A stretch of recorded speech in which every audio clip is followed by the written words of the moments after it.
సింహం వారికి గనక చూసుకున్నట్లయితే ప్రధానంగా రాశిలో కేతువు యొక్క సంచారం ఉంది సింహం వారికి.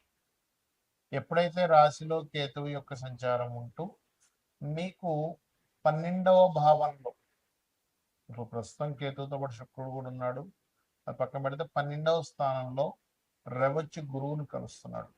సో 12వ స్థానంలో ఉండేటువంటి కాంబినేషన్కి జీవాత్మ సంయోగం జరుగుతూ 12వ భావంలో 5, 8 అధిపతి అయినటువంటి గురువు అస్తంగత్వ దోషంలోకి వెళ్తున్నాడు. గుర్తుపెట్టుకోండి.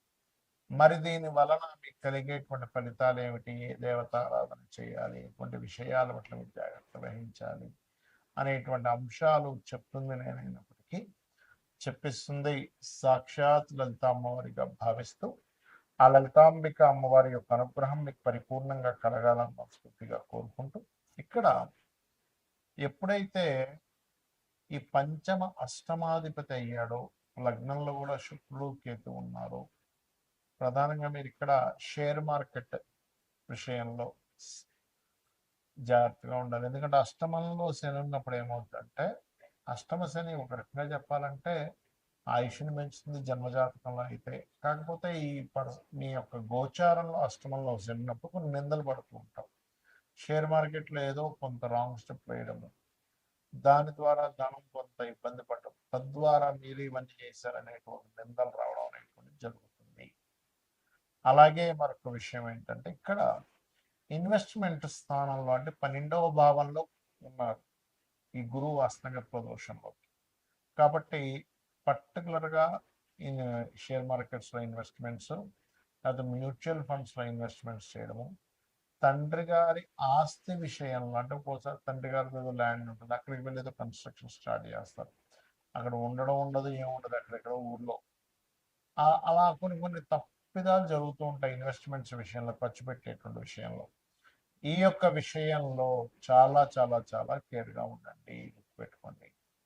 అదేవిధంగా మీరు కొన్ని సేవా సంబంధించినవి సంస్థలకు వెళ్ళడం, లేకపోతే ఏదైనా ఆలయంలో ఏదైనా అన్నదానం జరుగుతుంది, అట్లాంటివి ఏమైనా సేవలకు వెళ్తూ ఉంటే కూడా ఈ యొక్క అస్తంగత్వ దోషము, ఈ యొక్క దోషం పోయి ఆ సేవ ద్వారా పేరు రావడం జరుగుతుంది మీకు. ఇక మీరు నిత్యము చేయవలసింది కాలభైరవుడి యొక్క అష్టకం చేసుకోండి. నవగ్రహాల్లో ప్రత్యేకంగా మీరు శని, శుక్ర, కేతు, రవి ఈ 4 గ్రహాల దగ్గర దీపారాధన చేయండి. మీకు అన్ని విధాల బాగుండడం జరుగుతుంది.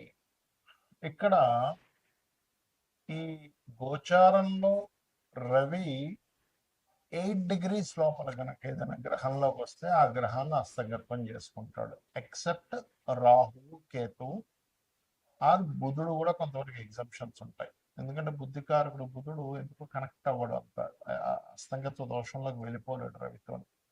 మిగతా గ్రహాలన్నీ కూడా అస్తంగత్వ దోషంలోకి వెళ్తాయి. ఒకవేళ మీ జన్మజాతకంలో గనక ఈ గ్రహస్థితి అస్తంగత్వ దోషంలోకి వెళ్ళినట్లయితే ఒక ఫలితాలు వస్తాయి.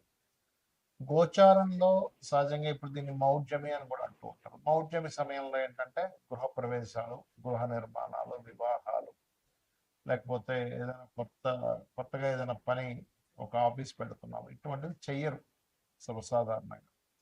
ఇంకా రెగ్యులర్గా పాటించేటువంటి, ఇప్పుడు రెగ్యులర్గా జాబ్ మారాలి, దానికి మౌఢ్యమితో సంబంధం లేదు, గుర్తుపెట్టుకోండి. కాబట్టి ఆల్రెడీ కన్స్ట్రక్షన్ నడుస్తున్నప్పుడు మీరు మధ్యలో మౌఢ్యమే నడుస్తుంది కదా అని ఆపాల్సిన పని లేదు. సో ఇవి ప్రధానంగా గుర్తుపెట్టుకోండి. అయితే ఈ మౌఢ్యమే యొక్క ప్రభావం తగ్గడానికి అందరూ కూడా సూర్య నమస్కారాలు చేసుకోవడం మంచిది. అయితే ఇక్కడ మీ పర్సనల్ చార్ట్లో కనుక మిగతా గ్రహాలు ఏవైనా మౌఢ్యమి దోషంలో ఉంటే ఏమిటి? సర్వసాధారణంగా మౌఢ్యమి దోషంలో మొట్టమొదటిగా మనం చూసుకుంటే చంద్రుడు అమావాస్య సమయంలో రవికి దగ్గరగా ఉంటాడు. అమావాస్యకి దగ్గరలో పుట్టినటువంటి వారు ఎవరైనా సరే స్వయం పాకం మీరు ప్రతి అమావాస్యకి పెద్దల కోసం, పితృదేవతల కోసం ఎంత స్వయం పాకం ఇస్తుంటే మీ లైఫ్ అంత బ్రైట్గా తయారవుతుంది. మానసిక రుగ్మతలు కూడా తగ్గుతాయి. ఎందుకంటే చంద్రమా మనసో జాత అంటారు కాబట్టి చంద్రుడికి సంబంధించినటువంటి ఆ బలం అనేటువంటిది పెరగడం జరుగుతుంది. ఇక రెండవది, కొన్నిసార్లు కుజుడు చాలా క్లోజ్ కంజంక్షన్లో ఉంటాడు. అయితే కుజుడు రవి కలిసి ఉన్నప్పుడు ఏంటంటే సర్వసాధారణంగా కొంచెం హైపర్గా ఉండడం, మనుషులు ఇట్లాంటివి జరుగుతూ ఉంటాయి. కాకపోతే ఈ కుజుడు ఎవరికైనా రవికి చాలా దగ్గర డిగ్రీల్లో 8 డిగ్రీల లోపల కనుక ఉన్నట్లయితే మీరు ఏదైనా పొలాలు కానీ స్థలాలు కానీ ఏదైనా మిషనరీస్ కానీ కొనుగోలు చేసేటప్పుడు కొంచెం ఆ రవి మహాదశలు కానీ కుజుడు మహాదశలు కానీ రవి కుజ అంతర్దశలు కానీ జరిగేటప్పుడు ఎట్టి పరిస్థితుల్లో తీసుకోకూడదు. అందులో ప్రత్యేకంగా మీకు ఇది 4వ భావ సంబంధం వస్తే మరింత జాగ్రత్తగా ఉండాలి. ఎందుకంటే 4వ భావంలో ఏదైనా గ్రహం కంబస్ట్ అయినా కూడా ఆ పర్టికులర్ మహాదశలు అంతర్దశలు వచ్చేటప్పుడు ప్రాపర్టీస్ తీసుకోవడము. అయితే ఇక్కడ గ్రహం బట్టి కూడా ఉంటుంది. ఇప్పుడు చతుర్థ స్థానంలో బుధుడు కంబస్ట్ అయ్యాడు అంటే బుధుడు పెద్దగా కవ్వడం చెప్పాను. శుక్రుడు అయ్యాడు ఉదాహరణకి. అప్పుడు గృహ నిర్మాణం చేస్తున్నప్పుడు ఫ్యాషన్ రిలేటెడ్ సంబంధించింది ఏదైనా మీరు కోర్స్ చేస్తున్నారు, అది అప్పుడు ఇబ్బంది అనమాట. ఆ రకంగా ఒక్కొక్క గ్రహం కనుక చూసుకున్నట్లయితే బుధుడైతే ఎలాగో అవ్వడం చెప్పుకున్నాము. గురువు కనుక కంబస్ట్ అయ్యాడు ఎవరికైనా, అప్పుడు అది పర్టికులర్గా పంచమ స్థానంలో కంబస్ట్ అయ్యాడు. ఆ టైంలో మీరు ఐవీఐలు ఐయుఐలు ఐవీఎఫ్లు ఇలాంటివి చేయించుకుంటున్నారు. సంతానం కలగకపోతే చేయించుకుని ఉంటారు చాలామంది. సో అలాంటివి మీకు మహాదశ అంతర్దశ అంటే రవి అంతర్దశ లేదా రవి మహాదశ గురు అంతర్దశ గురు మహాదశలు నడిచేటప్పుడు ఏమవుతుందంటే సంతానం విషయంలో మీరు వెచ్చించినటువంటి మనీ కానివ్వండి, పడినటువంటి శ్రమ కానివ్వండి, పాపం అక్కడ ఫ్రూట్ఫుల్ అవ్వకుండా ఉంటూ ఉంటుంది. సో గురువు కనుక ఇలా అయినప్పుడు మంత్ర సాధన చేసేవాళ్ళు, ఇంకొంతమంది పాపం గురువు కంబస్ట్లో ఉన్నప్పుడు తెలియక ఆ పర్టికులర్ టైంలో ఉపనయనాది సంస్కారాలు కూడా చేస్తూ ఉంటారు. పర్టికులర్గా ఈ యొక్క గురువు మౌఢ్యంలో ఉన్నప్పుడు ఉపనయనాది సంస్కారాలు కూడా చెయ్యరు. ఎందుకంటే గురువు యొక్క దృష్టి భూమి మీద రవి యొక్క అస్తంగత్వ దోషం మౌఢ్యమి దోషం వల్ల పడట్లేదు. ఆ కిరణాలు పడనప్పుడు అది వేస్ట్ అవుతుంది.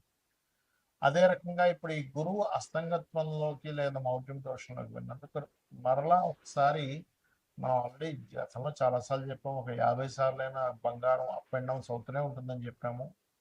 కాబట్టి ఏంటంటే ఈ యొక్క గోల్డ్కి సంబంధించింది ఏదైతే ఉందో ఇది కొంచెం స్ట్రక్ అవ్వడం కానీ కొంచెం అప్ అండ్ డౌన్స్ అవడం ఎక్కువ తీవ్రత చెందుతూ ఉంటుంది ఇక్కడ. ఇక బాగా తగ్గడం లేదా బాగా పెరగడం లాంటివి కూడా జరుగుతాయి ఈ అస్తంగత్వ దోషం వల్ల.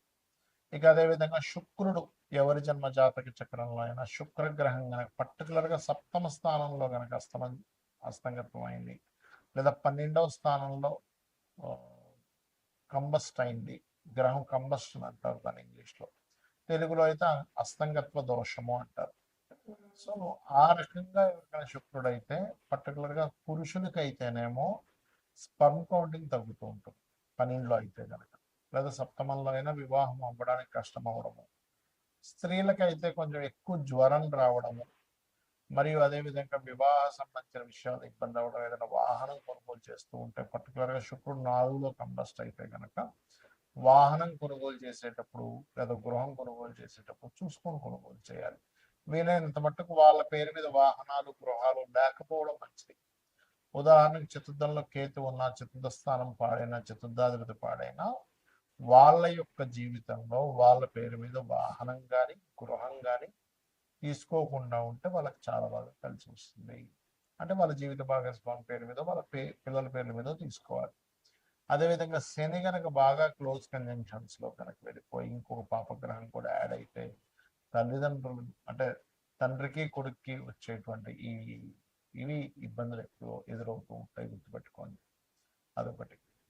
అదేవిధంగా ఇప్పుడు రాహుకేతువులకైతే అస్తంగత్వ దోషం ఉండదని చెప్పుకున్నాం. కాకపోతే రాహుకేతువుల దగ్గరికి ఎప్పుడైనా రవి ముఖ్యంగా రాహు దగ్గరికి వెళ్ళినా లేదా చంద్రుడు రాహు దగ్గరికి వెళ్ళినా రవి చంద్రులు ఇద్దరు పాడవుతుంటారు. కాబట్టి అప్పుడు ఏం చేయాలి, రాహుకి రెమెడీ చేసుకుంటున్నారు. రాహుగ్రహానికంటే దుర్గాదేవి ఆరాధన చేసుకోవడము, మినుములు దానంగా ఇవ్వడము, గారెలు నైవేద్యంగా పెట్టడము, బెల్లపు ఉండలు ఒక 4 ఉండలు గోవుకు తినిపించడం ఇవి చేస్తూ ఉండాలి. అప్పుడు ఖచ్చితంగా వారికి ఆ దోష పరిహారం అనేటువంటి జరుగుతుంది.